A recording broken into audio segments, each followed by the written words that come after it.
আসসালামু আলাইকুম, কি অবস্থা আপনাদের সবার? তো আমাদের চ্যানেল নাম হচ্ছে যে চেঞ্জ করা হয়েছে এমএস যে অ্যাগ্রো থেকে হচ্ছে আমরা ব্রাদার্স অ্যাগ্রো নামে আমাদের চ্যানেলটা চেঞ্জ করছি নাম। তো আমাদের এখানে হচ্ছে যে কোয়েল পাখির বাচ্চা ব্রুডিং হইতেছে, যাদের হচ্ছে কোয়েল পাখির 1 থেকে 30 দিনের বাচ্চা প্রয়োজন আমাদের সাথে যোগাযোগ করতে পারেন। এই যে সবগুলো বাচ্চা এখানে ব্রুডিং হইতেছে, যেহেতু এখানে বৃষ্টি হইতেছে, বৃষ্টির কারণে কিন্তু এদের তাপের প্রয়োজন নাই। তারপর হচ্ছে যে আমি লাইট জ্বালায় রাখছি, যদিও তাপের প্রয়োজন হয়, যেহেতু এখানে ঠান্ডা ঠান্ডা একটা পরিবেশ, তো সেই জন্য হচ্ছে যাতে লাইটের নিচে থাকতে পারে। এই যে ওইখানে বাচ্চা একদম ফাইলিংয়ের মতো হয়ে আছে, কিন্তু এরা ফাইলিং হয় নাই। ফাইলিং হইলে কিন্তু যে বাচ্চাগুলো একদম নিচে পড়বে ওই বাচ্চাগুলো একদমই মারা যাবে।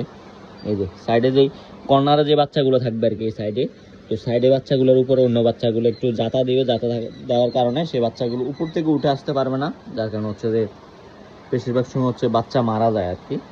তো এই বিষয়টা এখন হইতেছে, কাহিনী হইতেছে এখন। এই যে এখানে দেখতে পাইতেছেন, এই যে অনেক বাচ্চা হচ্ছে নিচে পড়ে আছে। এই যে এখানে অনেক বাচ্চা নিচে পড়ে আছে, যেগুলো হচ্ছে যে পরবর্তী যদি উঠতে না পারে সেগুলো মারা যাবে, নিশ্চিত মারা যাবে।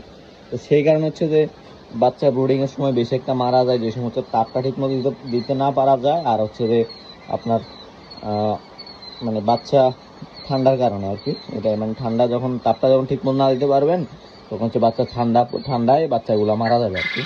তো যাদের হচ্ছে বাচ্চা প্রয়োজন হবে আমাদের সাথে যোগাযোগ করতে পারেন, মানে 1 থেকে 30 দিন বয়সী বাচ্চা বা ডিম পাড়া পাখি আমাদের প্রয়োজন হলে আমাদের সাথে যোগাযোগ করতে পারেন।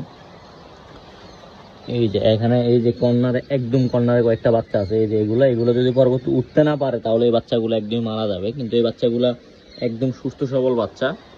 তো মারা গেলে হচ্ছে আপনার কাছে মনে হবে যে এগুলো অসুস্থ বাচ্চা ছিল, কিন্তু এগুলো সুস্থ বাচ্চা, এই ফাইলিংয়ের কারণে মারা যায় আর কি।